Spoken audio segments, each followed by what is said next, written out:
everyone, welcome back to my channel. For those of you who are new here, thank you so much for joining me today. For those who are back for more, I appreciate you. So tonight I am going to make one of our favorite meals. Super excited about this, but I wanted to show y'all how big this is. So one of our favorite meals is ribs with mac and cheese. Ooh, I should probably go to the store and get some cornbread. And I know I have some baked beans in there too. Anyway, kind of planning. It's real early. It's like 6:20. Let me show you this thing. I'm gonna have to flip it to show a better angle. It's so big and it's frozen. Look at this. Look at how big these ribs are. Oh my gosh, I am so excited to cook this for my family. This is gonna be so good. It's super cold, let me put in the sink. But Chris and I, oh, let me show you. So Chris and I, we were laughing. I was like, do you remember how when the Flintstones used to come on? I know I'm dating myself because I'm sure somebody is watching this and they're like, Flintstones, what is that? But for those of you who remember, do you remember when the Flintstones would come on? And they were like at the drive-in movie theater, I think, and they got their food delivered, and Fred Flintstone got like the brontosaurus ribs, and they put the ribs on the side of the car, and the car flipped over. That's exactly how this feels. So I'm putting these in the sink now so that they can go ahead and thaw out. And then later today, I'll let you watch me as I create some seasoning because we like to do our own little blend and mix of seasoning. I'm probably going to have to cut these. I don't know. We'll see. I might try just cooking them in the oven. But what we usually do is we'll put them in Instapot. And when you put your ribs in the Instapot, then you're able to cook them quickly so it doesn't take all day, but they are delicious. They're just so tender.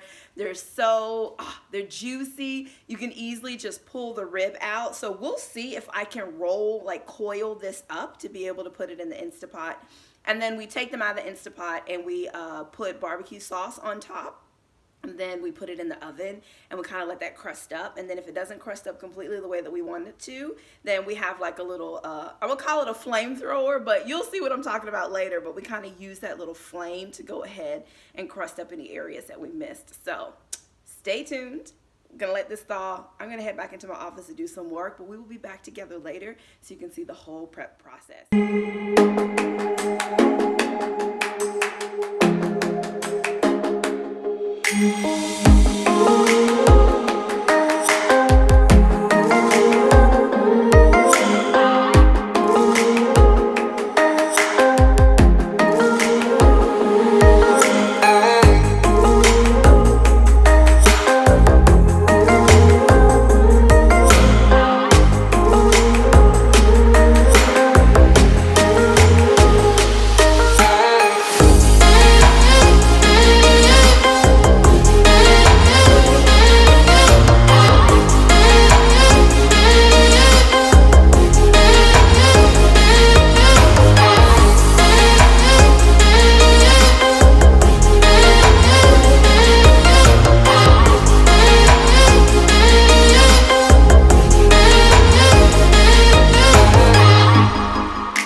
I don't know who needs to hear this, But if you have some swag or a special gift or something that someone has given to you and it's an item for you to use, go ahead and open that item and use it. Don't hang on to it for so long saying, oh, I'm going to get around to it or I'm going to use it. Like, open it immediately and go ahead and use it. I don't know how long I've been sitting on this. This was a gift. I don't know how long I've been sitting on this thing. It's just been in our cabinet with all of our other water bottles, and I kept saying, someday I'm going to use it, someday I'm going to use it. Today is someday.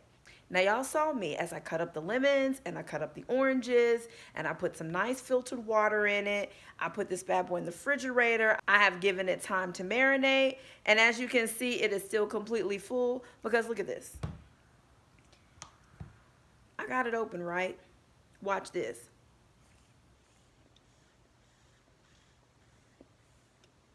It don't even work. It does not work. When it was filled like to the absolute top, like the very tip top, I was able to get a couple sips out, no problem. But I don't understand what the deal is. I thought maybe I needed to like adjust the nozzle and straighten it or lower it. It don't matter.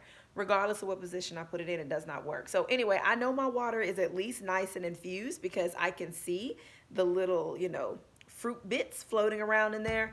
So I'm just about to pour this out into a glass, add a little bit of ice, and just drink it as is. But anyway, let this be a reminder to you. Stop carrying stuff around that people have given you. Stop leaving things unopened that you've bought, saying, you know, I'm going to get to it someday, I'm going to get to it someday. Get to it right now because it might very well just be some junk. Okay, so now I'm ready to work on this meat. I put the ribs in the sink right beside me. So they sat in there for a little bit today. They are thawed out. I've got me some gloves here because I absolutely hate touching meat. Nothing has changed. So I'm gonna put on my gloves and I'm gonna start working on these ribs. So the first thing that I want to do is obviously get them out of the plastic.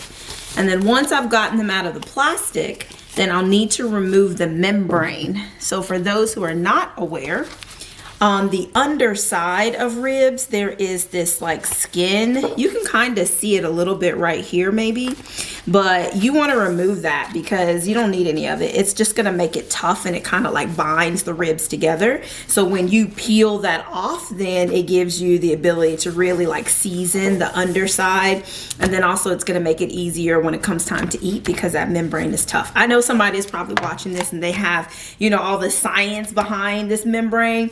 I don't know that science. I'm just telling you what I've read online, basically. Okay, so I'm actually going to cut this in the sink because it does have quite a bit of liquid in there.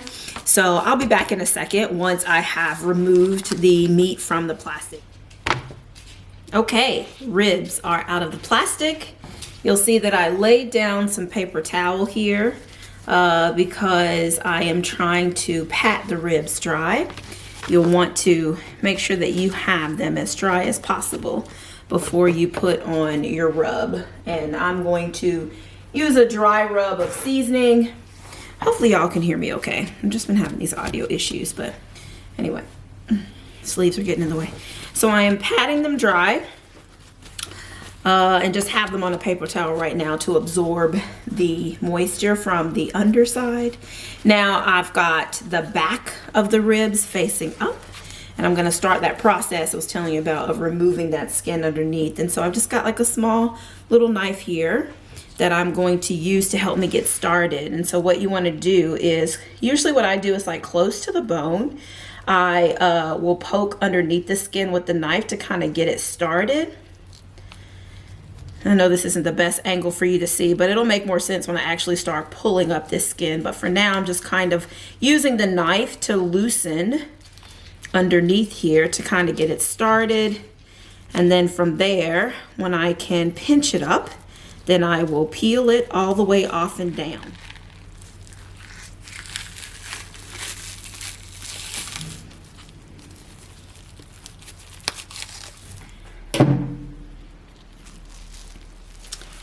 All right, now I'm gonna flip these over.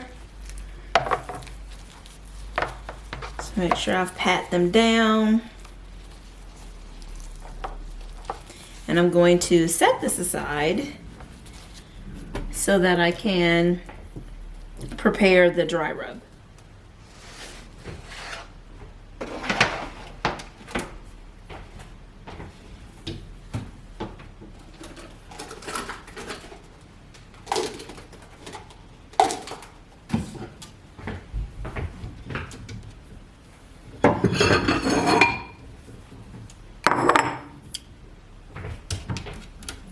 Now Chris has this fantastic dry rub that he usually makes, but it's been a while since he's made it, and he's actually not here right now, so I am going to make my version, and I am randomly pulling things from the cupboard to include.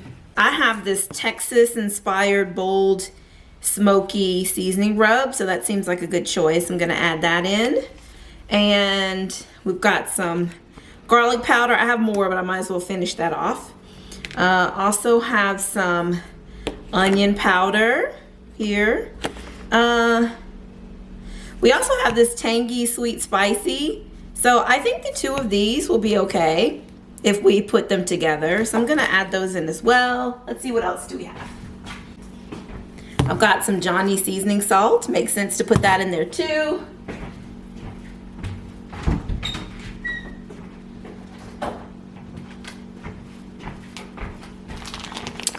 And we have some brown sugar. I know that Chris has used brown sugar before, so I should be okay there. So I'm gonna go ahead and mix all of these things together, and we'll see how it turns out. I'm gonna start with the brown sugar. Now, I'm not actually measuring anything. I'm just putting it all in here at a minimum, hoping that I have enough to cover the meat on the top and the bottom.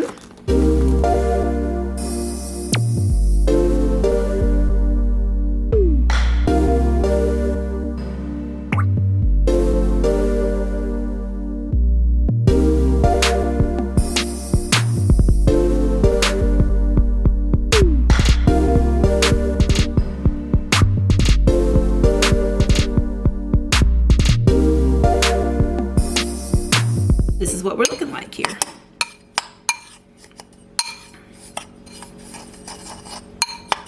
Okay, let's get these gloves back on, bring over the meat, and let's start coating it with seasoning.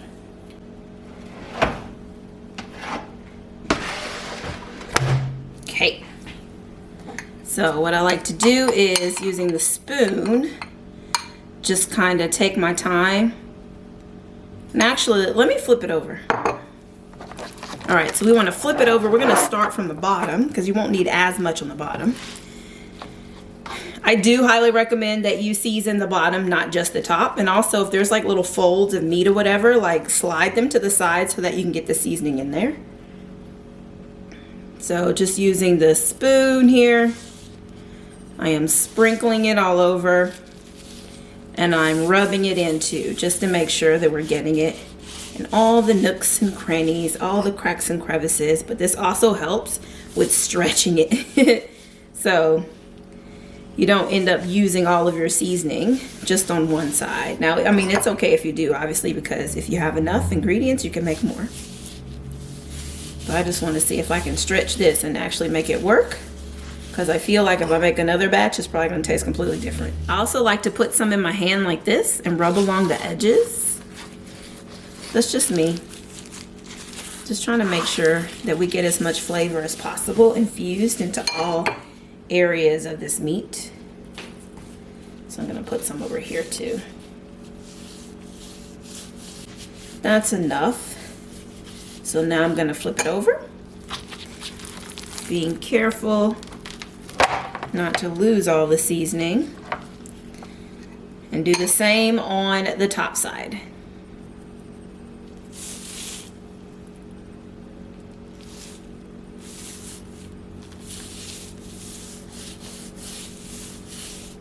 Make sure you get at least, one layer across all of the meat.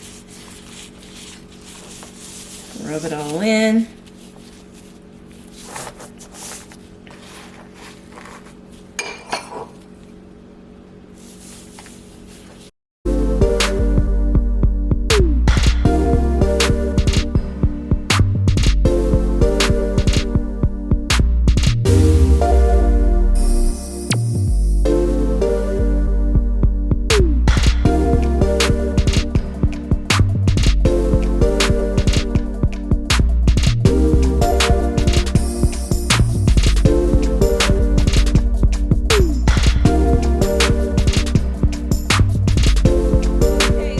my meat is all seasoned.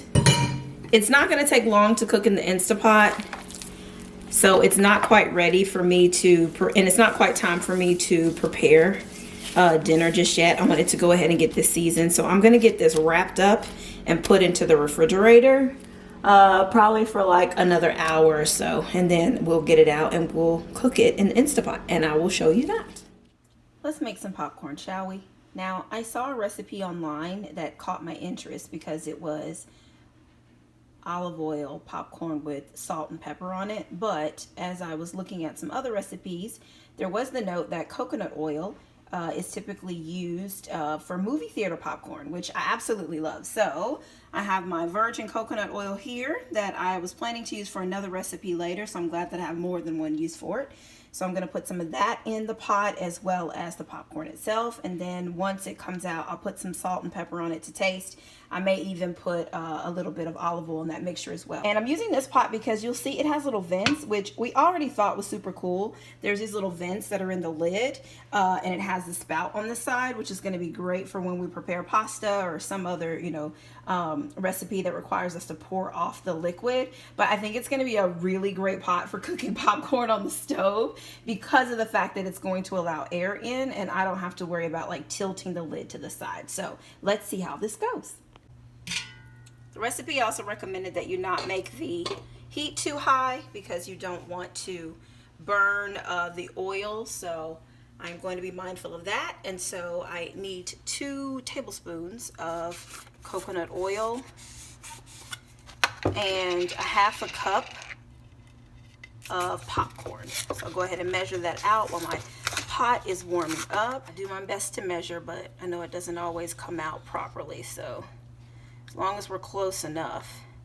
I feel like in the past when I've done this, the feedback has been, just enough oil to cover the popcorn itself. So we'll see how things are when it melts down, and I'll pour the kernels in. So I've got my half a cup to measure out my popcorn.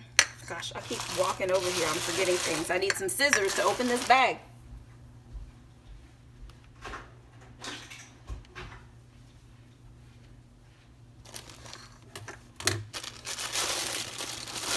I hope you all can actually see what I'm doing. If not, just know that I'm doing it. So right now, I am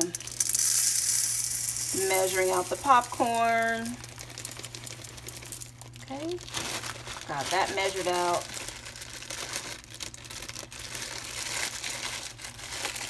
My oil has almost finished melting down.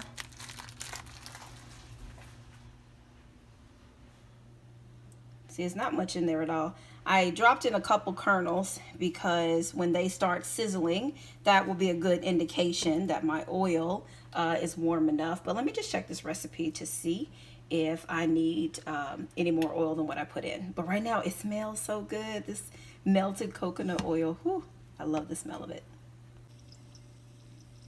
Okay, I've had 1 kernel to pop there, so I think my oil is getting warm enough. So I'll go ahead and pour it in the rest. Uh-oh, yep, we're getting ready. And I'll put my lid on here, making sure that I align the spouts there, and we'll let it do its work.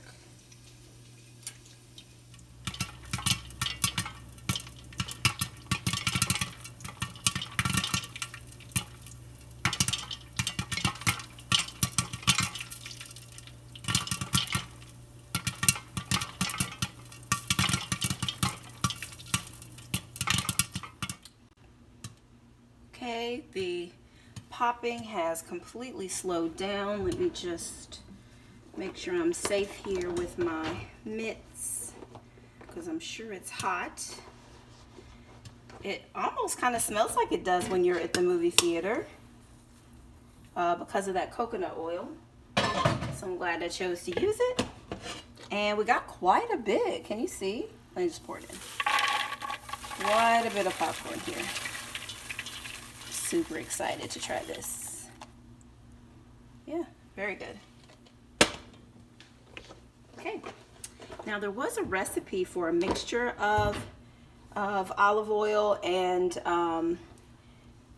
salt and pepper, so I think I'm going to look for that mixture, but this looks good. Let me just try one. Yeah. Tastes good too. Okay, so let me get into the seasoning. Okay, so apparently I misread the recipe. So there is a salt and olive oil blend for cooking. I think salt and pepper olive oil blend or something like that. Anyway, it was for cooking. It wasn't for you know, some special thing to season. So the suggestion online was to add a bit of oil to your popcorn, and then you can add your salt. You're going to need the oil to obviously make sure that the salt will adhere to the popcorn. And then I just put some salt on it, and now I'm going to sprinkle some pepper on as well. I hope this is very savory. We'll see how it is. I'm eating it either way because it smells so good. I'm excited to try it. So let me just have a piece. Oh my goodness, that's good. And put a little bit more salt. And a little bit more pepper. And voila. Stove popped popcorn with olive oil and salt and pepper. Yum. All right, this is our Instapot. So I'll be using this to cook the ribs. So I'm gonna open it up. We always keep the little bits and baubles that come with the Instapot on the inside. But the main thing that we want is this. So this will be a bit of a pedestal, I guess you could say, for the ribs to sit on.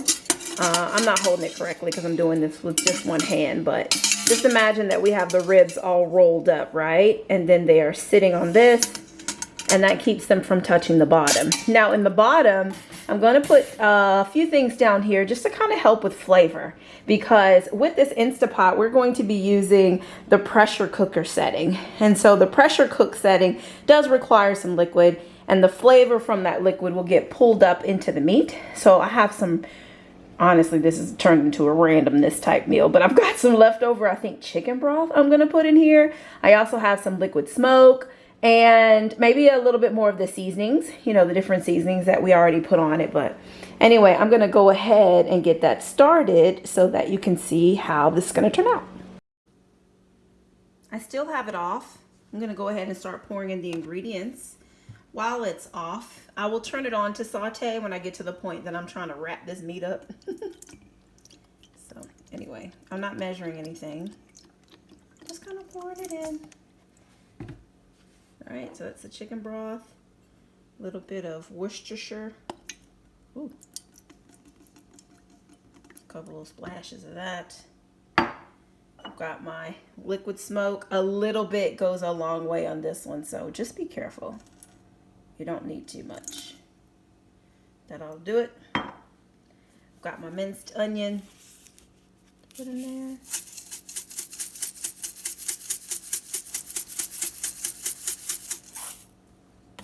Then, of course, seasoning salt. And actually, I think I'm going to go ahead and just put a little bit more of the chicken broth. All right. Then I will stir this all together and start the fun part with this meat, trying to roll it up. Pray for me.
Too terrible. I got it rolled up in there.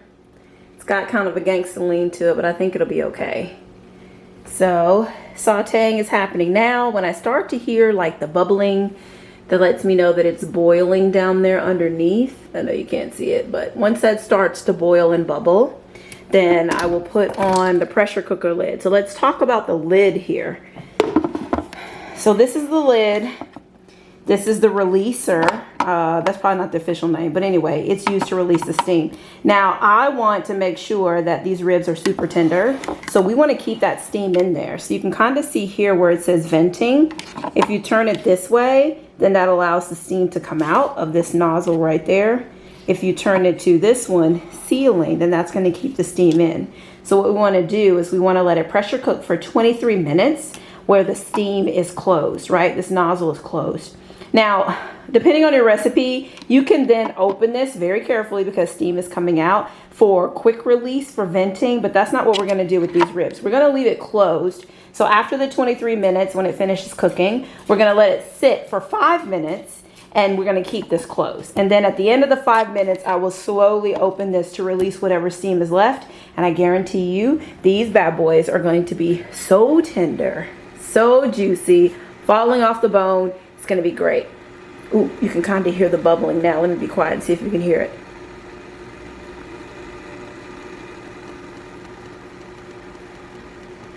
You can definitely see the steam coming up.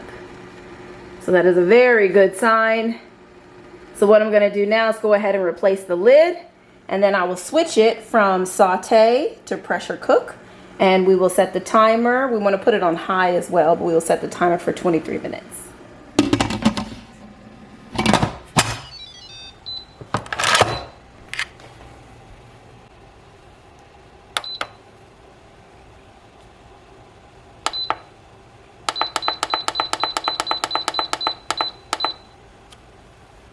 If I've shared with you all, but we love these Cheddar Bay biscuits. Now, Red Lobster does have like the mix that you have to, you know, put in water, and you gotta spoon it out yourself and all that jazz. But then they have these. We've had some before, so this is what they look like. So basically, you just get you some parchment paper, and you put that on the pan, and then you go ahead and you add your biscuits. And then you can see on the back here that you just bake them for at 350 degrees for 25 to 30 minutes. And then it also comes with, you know, the herb seasoning so that you can mix that up with some butter. And yeah, then you can enjoy, you know, slathering over the top of your biscuits. So I can't remember if I shared this with y'all, but anyway, if I have shared it before, that lets you know how much we love it. So. Also, we're going to have mac and cheese. I did have a box of that. So I've got the macaroni. So I've got the water boiling right now. All right, we got the macaroni boiling. The biscuits are ready to go into the oven. It's mac and cheese, but obviously from the box. Because ain't nobody got time to be making this from scratch on a weekday. All right, we have been venting for 7 minutes. So now it's time to go ahead and release the rest of the steam, being very careful because it's hot.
Got the oven set to broil. Oh, shaving cream. Let's open that a little bit more.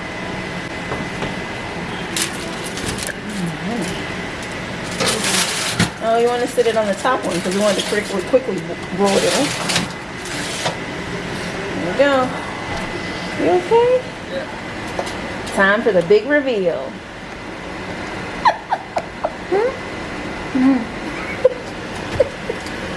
Ooh, it's hot. Look at that. Ribbies. Gorgeous. You can see that it was already starting to char just a little bit around the edges, but we're going to help it the rest of the way. Look at that. Delicious. So this is the flamethrower I was talking about.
Ribs. Ribbies. Big old plates of ribs. Brontosaurus ribs. And mac and cheese.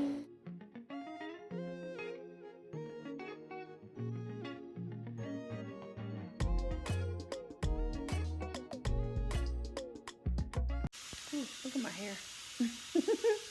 We just came back from Walmart and we have this crazy grocery haul, so I'm going to show you all of the things that we got. All right, so we have these Jimmy Dean breakfast bowls that the guys like to have for breakfast. I don't really eat eggs like that, so it's not for me. And then we also have pancakes too. Every now and then I'll sneak one of those. I made this dish that I think I shared with you guys where I used some shrimp and grits and a few other seasonings. It was really good, so got some more shrimp so that I can do that. I'll eventually do a video that shows all the ingredients and how to make it. We love to have this Texas toast, so we got that. Chris has these for snacking, and so I grabbed some too. He likes the medium cheddar ones, but we're working on combination snacking so that instead of like just eating cheese or like just eating peanuts, for example, like put together some things. So like a little bit of fruit, a little bit of cheese, a little bit of, you know, nuts or something to have healthier snacks. Of course, we've got butter, more cheese. I've got some mixed fruit here that I'm going to use for my juices. I'm getting real lazy. I'm cutting up some things. So not only do I have this, but we also got some carrots that are here. So Chris will use some of these for his snack, but I will also use them for my juices so I don't have to peel them. We got some apples, got some French vanilla coffee creamer, got Jimmy Dean sausage, and then this is the sandwich meat that I like, so we've got some of that. I got some tangelos. I'm gonna try these in my juices. Normally I just get regular oranges, navel oranges, but I thought I might try these and see how they are. We've got Caesar salad mix that has all the ingredients, everything you need in one package. We've got some biscuits. We've got some peanuts here, so these will go along with the snacking cheese. I already mentioned these. I've got cucumbers for my, just one, for my juice for the week, and then also some fresh spinach. We have crackers, and we've got a lot of crackers because Chris likes to eat chili, and so he puts crackers, these crackers, in the chili, and then I've got those crackers for me that I will put some peanut butter on and also have with soup. We have some parfaits. Here you'll see we have some chili. So trying this chili, haven't had it before. Ended up buying this kind also to try, but normally we get like the larger container. And then I absolutely love this, the chai latte from Tezo. I think that's how you pronounce it, but now they have a skinny version. So I usually put mine with milk and ice. So I like to drink it iced. Oh, and there's some lemons hiding in there too. Got these bad boys that are addicting. We got like 3 boxes of them really. So there's more in the garage, but love these things. They're so good. If you're looking for a nice snack to have that really like, it just handles the sweet tooth, they're really sweet, but they're good. Anyway, got some tissues. We've got some gum. We like to chew on gum when we go to the gym in the mornings.